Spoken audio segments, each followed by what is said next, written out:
Muy buenos días, muchas gracias por su asistencia a esta conferencia de prensa convocada por la Asociación de Padres y Familiares de las Víctimas de Sucumbíos a 6 años de la masacre. Estamos cumpliendo 6 años, un mes de esta masacre del 1 de marzo del 2008, donde fueron asesinados 4 estudiantes mexicanos en la provincia de Sucumbíos, en Ecuador, por el ejército y policía colombianos, quedando sobreviviente únicamente una estudiante mexicana más, ella es Lucía Moreno. Precisamente hoy terminamos una etapa y damos inicio a otra más. Y para que nos explique claramente de qué se trata esto, vamos a cederle el uso del micrófono a la señora Rita del Castillo, madre de uno de los muchachos asesinados allá, de Juan González del Castillo, quien nos dará los motivos de esta conferencia.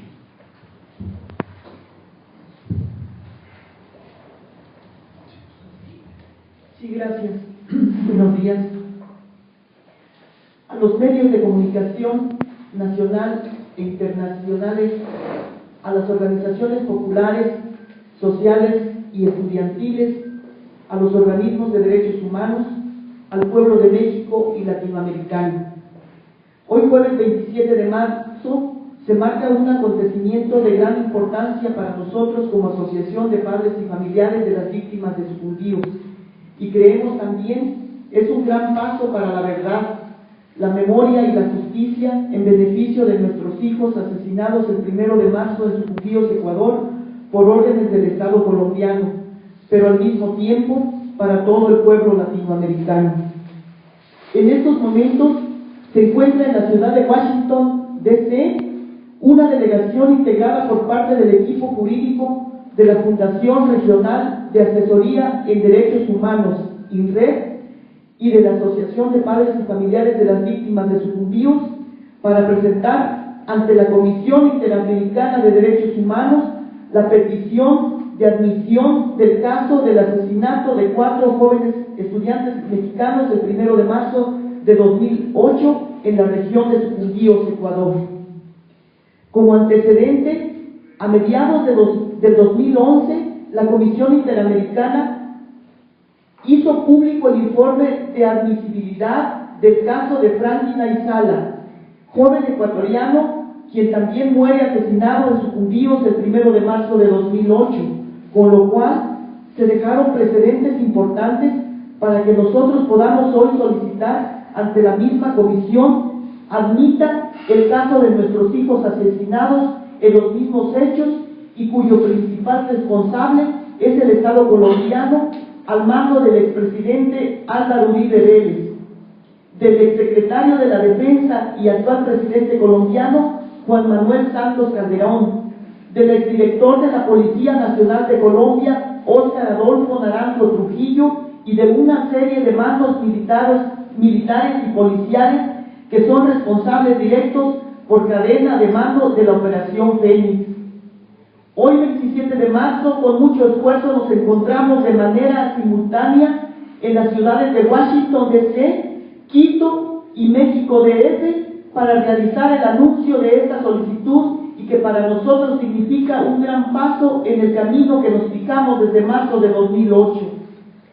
Es la conclusión de una etapa, pero al mismo tiempo es el inicio de otra nueva.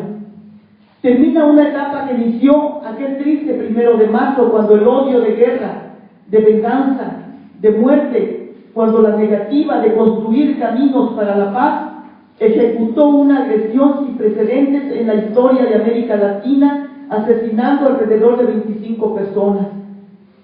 Entre ellas nuestros 4 hijos, Verónica Velázquez Ramírez, Zoe Ulises Avilés Ángeles, Fernando Franco Delgado y Juan González del Castillo.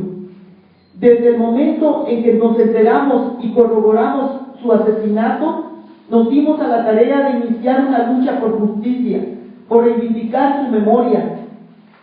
por detener la campaña de mentiras, calumnias, de criminalización en su contra, pero también nos decidimos por defender a Lucía Moret, única sobreviviente mexicana de la masacre.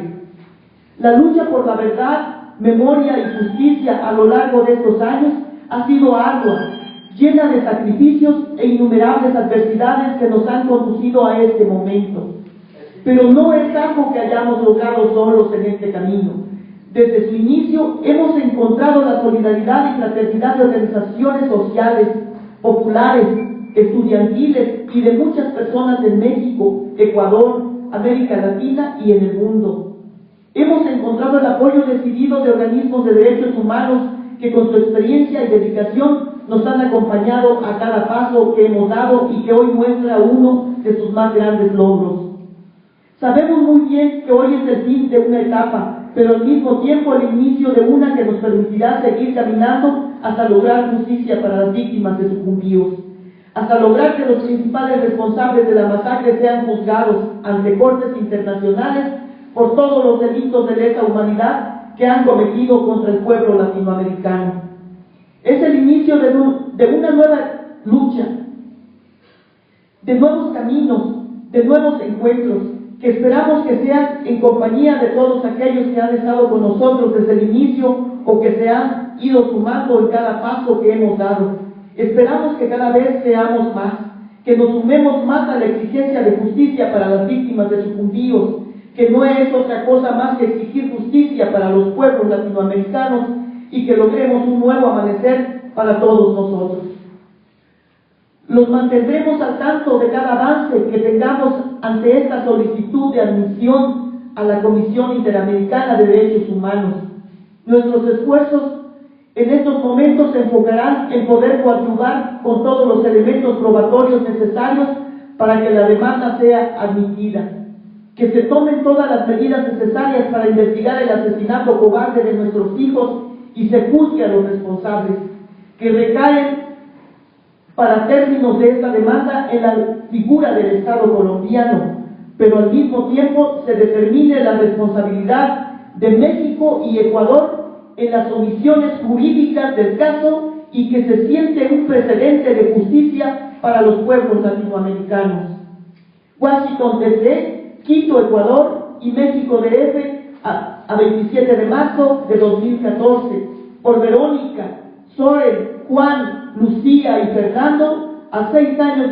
de la masacre de Sucumbíos, seguimos con esperanza luchando por justicia. Asociación de Padres y Familiares de las Víctimas de Sucumbíos. Gracias.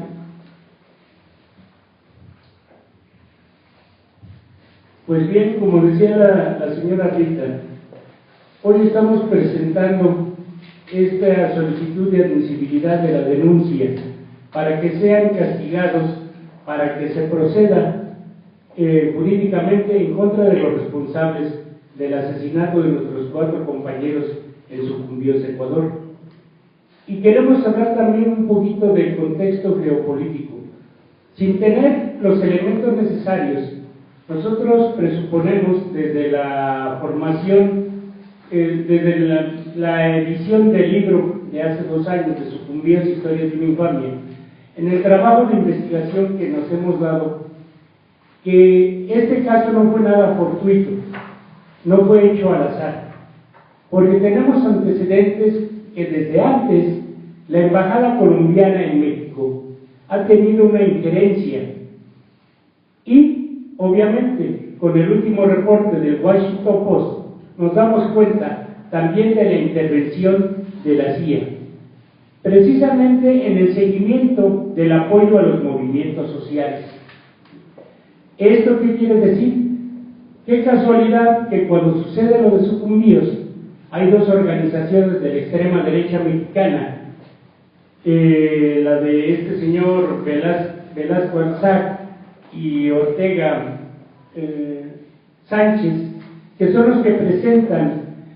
la demanda en contra, no nada más de los compañeros, sino también de Lucía Moret y de otra serie de personas, incluida la entonces senadora Rosario Ibarra, como si fuera una célula de las FARC aquí en México, sin entender lo que es la solidaridad internacional. Se presenta la denuncia ante la PGR el 3 de noviembre de 2008. En marzo del 2012 se añaden unas pruebas que la misma Procuraduría General de la República de México solicitó y la asociación las hace llegar. En cuanto a la Secretaría de Relaciones Exteriores, el 1 de junio de 2010 se le hace llegar una prueba de la agresión de que fue objeto la asociación afuera de la Embajada de Colombia en la protesta que mensualmente realiza en los primeros días de cada mes. En agosto,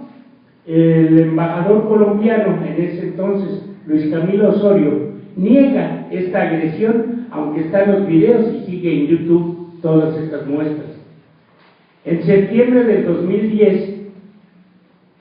la entonces secretaria de Relaciones Exteriores tiene una comparecencia ante el Senado, donde textual dice, en una de sus palabras, de sus dichos, dice que ningún país defiende a sus connacionales como México. Esa es una de sus frases. Ahorita, a la distancia del tiempo, pensamos que,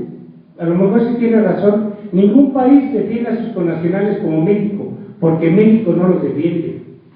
Ahí es el caso de los muchachos, y no es el único. Todos los connacionales que han sido muertos en la frontera norte,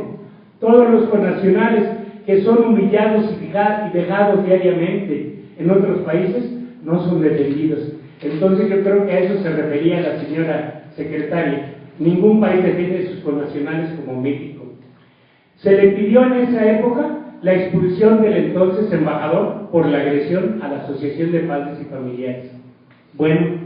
pues ni la administración federal anterior, ni la administración federal actual se han dignado, han tenido la más mínima decencia de recibir a la asociación aquí presente.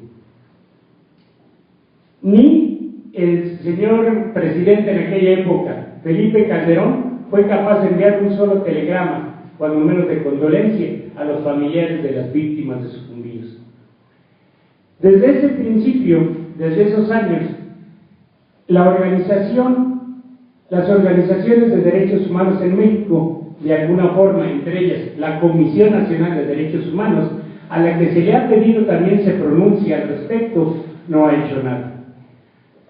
Una ONG que ha acompañado todo este caso, que le ha costado inclusive mucho el acompañamiento, es la Liga Mexicana por la Defensa de los Derechos Humanos, que digamos es la compañía de INRED en Ecuador. Y ahora vamos a cederle el uso de la palabra al doctor Adrián Ramírez López, presidente de la Liga Mexicana por la Defensa de los Derechos Humanos, quien nos dará un panorama más sobre la cuestión jurídica del mismo. Bien, dice la señora Rita, se comienza una nueva etapa, pero han pasado 6 años en los que los 3 países han cometido graves violaciones a los derechos de igualdad jurídica, seguridad jurídica, igualdad ante la ley, derechos al debido proceso, y afortunadamente, bajo los principios de la complementariedad de la Comisión Interamericana de Derechos Humanos y la convención de la que esta emana, tutela derechos. Pero aquí debemos de tener muy claro que de todos modos el accionar de las palancas jurídicas internas tiene que funcionar tanto para Ecuador como para México como para Colombia. En el cuerpo de la queja que se presenta hoy ante la Comisión Interamericana de Derechos Humanos se establece ya con elementos propios del derecho interno de Colombia y de Ecuador que el operativo Fénix, para neutralizar y dar de baja a los integrantes del Frente 48 de las FARC en sucumbidos en Ecuador, fue una acción planificada cuando menos desde el 2007. Cuando menos se tiene ya conocimiento y certeza de que la acción fue planificada en el 2007, que no fue un enfrentamiento, que no fue una confrontación, que no fue un encuentro inevitable, y lo peor aún, se demuestra que se utilizaron las negociaciones que había para el acuerdo humanitario, para la liberación de Betancur y para el intercambio de personas retenidas y la distensión para un proceso de paz que hoy camina en los diálogos allá en Cuba, que se abrió esa posibilidad y se utilizó ese teléfono satelital y las negociaciones que el gobierno de Colombia estaba enterado, sabía y auspiciaba y alentaba con la Unión Europea, con Suiza y sobre todo de la Unión Europea, Francia, pero además estaba Ecuador, estaba el mismo Venezuela en este proceso. Sin embargo, la geopolítica que hacía avanzar a Venezuela en un proceso vertiginoso de integración latinoamericana con el ALBA, con la oposición a la militarización de la región, a la cancelación de los permisos de las bases militares en los países que se están vinculando al ALBA, presionó y obligó para que se realizara este golpe en esta escalada de guerra y que se tiene hoy noticia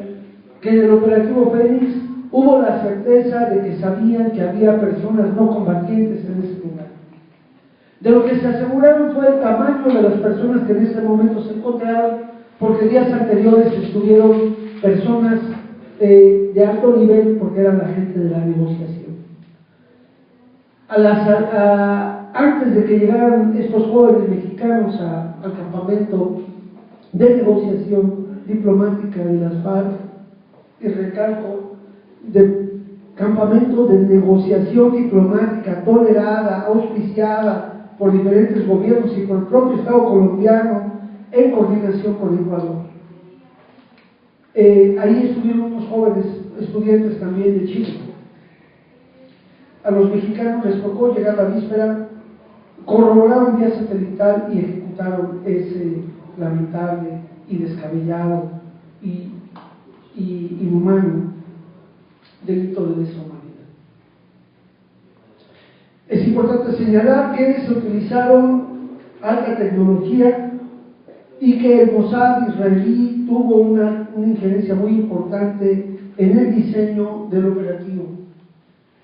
y que los aviones Super Tucano de la Fuerza Aérea Colombiana no tenían la capacidad para lanzar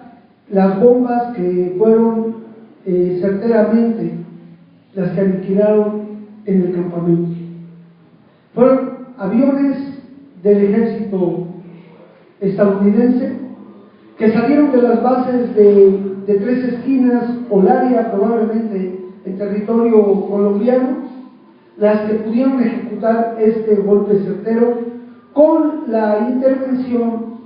de la policía militar y de altos mandos del ejército ecuatoriano, que apagaron en ese momento los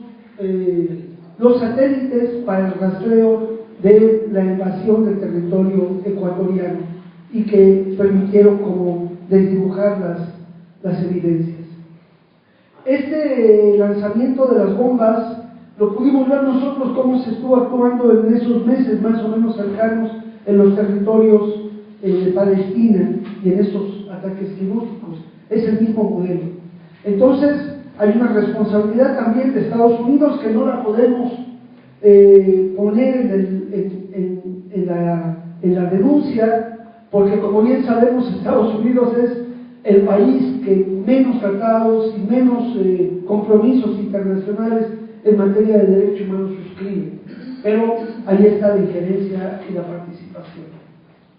El otro elemento importante y grave es que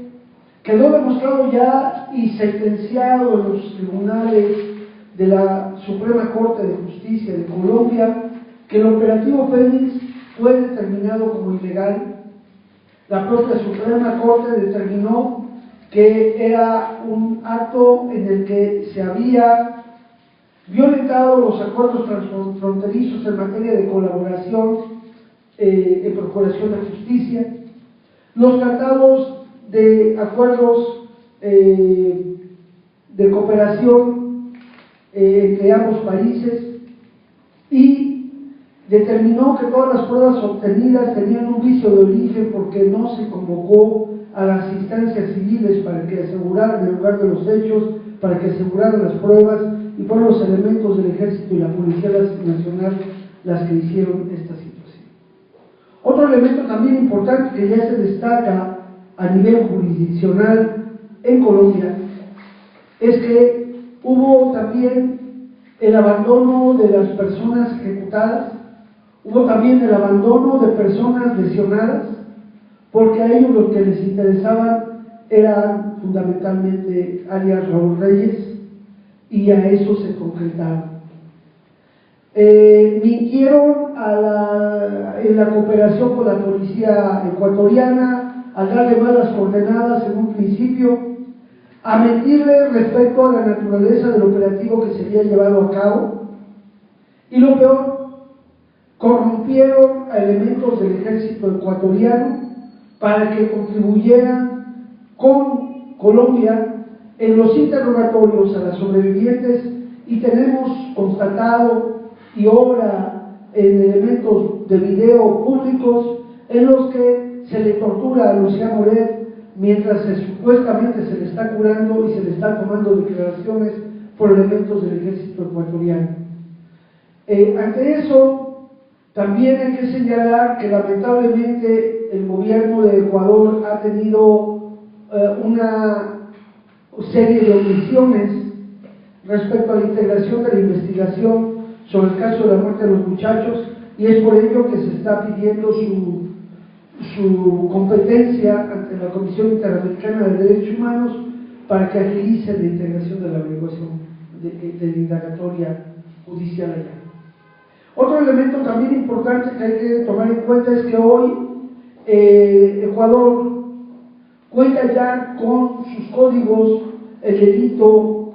los delitos de deshumanidad, y por lo tanto estos se deben de tener a las reglas del derecho internacional, donde hay imprescriptibilidad, no hay inmunidad, no hay impunidad, no hay posibilidad de pedir asilo y tampoco hay posibilidad de pedir amnistía, y por lo tanto deben de comparecer los responsables de la cadena de mando ante las autoridades ecuatorianas para que se siga integrando la investigación. El Estado colombiano hizo nada, absolutamente nada, cuando la obligación es investigar de oficio cualquier muerte violenta para determinar si hay licitud o no en el hecho, y el Estado colombiano ha violentado esa situación. A nivel de fondo, el Estado mexicano ha actuado de manera negligente, como ya lo mencionaba el maestro Oscar Guzmán, respecto a que el servicio consular hizo nada por querellarse contra Colombia, hizo nada por proteger los derechos de los mexicanos, y más allá de intentar hacer los trámites o colaborar en los trámites de repatriación de las cenizas de los muchachos, lo demás es prácticamente nada.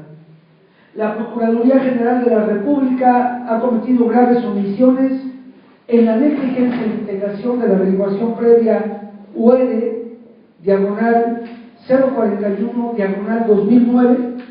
que hasta la fecha hay nada en las investigaciones. Entonces, lamentamos la pasmosidad con la que camina la justicia, pero también nos sentimos altamente estimulados y fortalecidos por el valor, por la fuerza, por el coraje de los familiares de las víctimas de sucumbíos, de los mexicanos que hoy nos acompañan y los que tampoco están presentes, pero que siguen en este proceso de búsqueda de la justicia para redoblar los esfuerzos. Hoy se ha entregado ya el legajo de fundamentación de la queja ante la Comisión Interamericana, dirigida al doctor Emilio Álvarez y Casa, secretario ejecutivo de la Comisión, y estamos pidiendo que se declare la admisibilidad de la petición para que se estudie en su integralidad, que se declare la responsabilidad internacional de los estados de Ecuador, de México y Colombia conforme a los argumentos jurídicos expuestos en el documento, que se recomiende a los estados de Ecuador, México y Colombia a reparar integralmente las violaciones alegadas, que se instauren las normativas pertinentes del Estado de México acciones efectivas e idóneas para el ejercicio de la jurisdicción universal, que se tomen las medidas necesarias para investigar, juzgar y reparar la muerte de Juan González del Castillo, Verónica Velázquez Ramírez, Soren Avilés Ángeles y Fernando Franco Delgado, que se recomienda al Estado de México presentar una denuncia ante la Corte Penal Internacional por la muerte de Juan González del Castillo, Verónica Velázquez Ramírez, Soren Avilés Ángeles y Fernando Franco Delgado en contra de los responsables. Que se recomiende que los estados de Ecuador, México y Colombia extiendan una disculpa pública a Juan González del Castillo, Verónica Velázquez Ramírez, Soren Avilés Ángeles, Fernando Franco Delgado y a sus familiares. Es cuanto, y esto ha sido presentado en este momento en una acción simultánea ante la Comisión Interamericana de Derechos Humanos en Washington, y de la misma manera nuestros colegas del INRED allá en Ecuador están haciendo también una conferencia de prensa para dar a conocer esta situación. Muchas gracias. Gracias, doctor. Queremos también hacer mención de la rara similitud que hay entre el Plan Colombia y lo que hoy se llama Iniciativa Mérida. Esta similitud que nos ha llevado al estado de violencia que hoy vive México. Es increíble que el señor presidente de la República hoy haya invitado a uno de los asesinos de esta cadena de mando, al general Óscar Naranjo Trujillo, para que participara como asesor en seguridad pública, cuando el artículo 32 de la Constitución prohíbe la intervención de extranjeros en materia de seguridad pública y nacional. Este general es el que precisamente ha sido uno de los grandes diseñadores del Plan Colombia y definitivamente, ya lo mencionaba en unas investigaciones Carlos Facio, como tiene muchas implicaciones con el narcotráfico, con los carteles, con todo lo que se ha hecho en Colombia, que sufre el pueblo colombiano. Hoy trata de imponerse en México y aquí vino a funcionar como un agente más de la CIA. Esta similitud es precisamente cuando Hillary Clinton dijo que México ahora vivía lo que vivió Colombia hace 20 años y los señores legisladores se rasgaron las vestiduras diciendo que esto era imposible. Ahora lo están demostrando. También queremos hacer mención que en el 2013 hicimos entrega de una cantidad de firmas, cerca de 5,000 firmas, no recuerdo ahorita, creo que fueron cerca de 5,000 firmas, a la Cámara de Diputados, ¿cómo se llama? A la mesa directiva de la Cámara de Diputados, solicitándole primero que se investigara al señor Óscar Naranjo. El señor Óscar Naranjo estuvo aquí, estuvo dando una cátedra en el TEC de Monterrey y nunca fue citado por la Procuraduría General de la República, ni siquiera como testigo. Lo tuvieron a la mano y el señor no tenía ninguna inmunidad, pero sí tenía la impunidad que el gobierno mexicano le brindó a este señor. Nunca fue citado.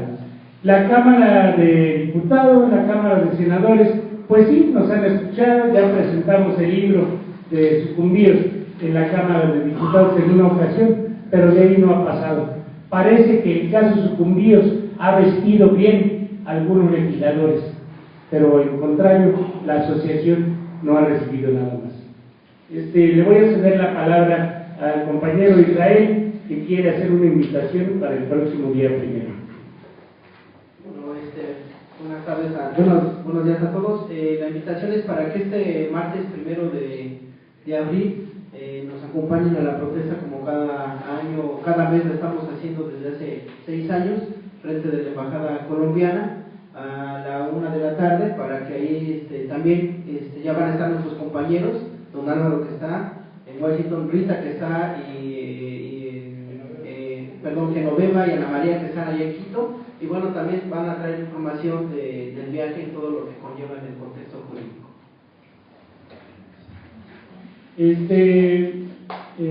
Vamos a ceder el uso de la palabra a otra de las madres, precisamente la madre de Fernando, a la señora Miriam. Bueno, pues yo nada más me queda decir que yo tengo fe en que la comisión acepte llevar a la Corte Interamericana el caso de nuestros hijos, porque pues en nuestro país ha sido una omisión absoluta en la impartición de justicia. Desgraciadamente aquí hemos estado totalmente invisibles para cualquier instancia gubernamental y jurídica que haya en México que nos pueda defender. Ahora sí que yo he visto auxilio. ¿Quién me puede defender? ¿Quién, como un ciudadano común y corriente que no tiene parientes en la política, ni en los empresarios, ni en gente que tenga algún tipo de poder, quién nos defiende a nosotros? ¿Quién? Entonces, yo creo que esta oportunidad que tenemos ahora de presentar el caso ante la Comisión Interamericana, a mí me abre esa esperanza, me abre esa fe de que por lo menos en ese nivel internacional seamos escuchados. Gracias. Bueno, pues agradecerles y hacer también un reconocimiento a esta fuerza de los familiares. Y nada más quisiera comentar que, bueno, estamos en estos días, concretamente hoy, celebrando 29 años de que da inicio la Liga Mexicana por la Defensa de los Derechos Humanos. Hoy, 27 de marzo del año 85, allá en Coyoacán, se reunían para fundar esta organización que hoy pues está aquí con ustedes y que sigue luchando por la defensa de los derechos humanos. Y qué manera de celebrarlo que es con este gran esfuerzo de los familiares que han llevado ya el caso perfectamente documentado a la Comisión Interamericana de los Derechos Humanos. Muchas gracias. Sí, una mención adicional a esto: el día 10 de abril se llevará a cabo un foro muy amplio en la Comisión de Derechos Humanos del Distrito Federal, en la Sala Digna Ochoa, por motivo de los 29 años de la Liga Mexicana por la Defensa de los Derechos Humanos. Recuerda también el día primero, martes primero, enfrente de la Embajada de Colombia, el Paseo de la Reforma entre el Ángel y la Diana. Ahí estaremos para responder a todos los cuestionamientos y saber la información que nos traerán tanto Álvaro, de la entrega de la denuncia en la Comisión Interamericana, como lo que se ha desarrollado en Ecuador con Genoveva y Ana María. No queda más que agradecerles y saber si hay alguna pregunta, algún cuestionamiento por parte de ustedes para que podamos responder.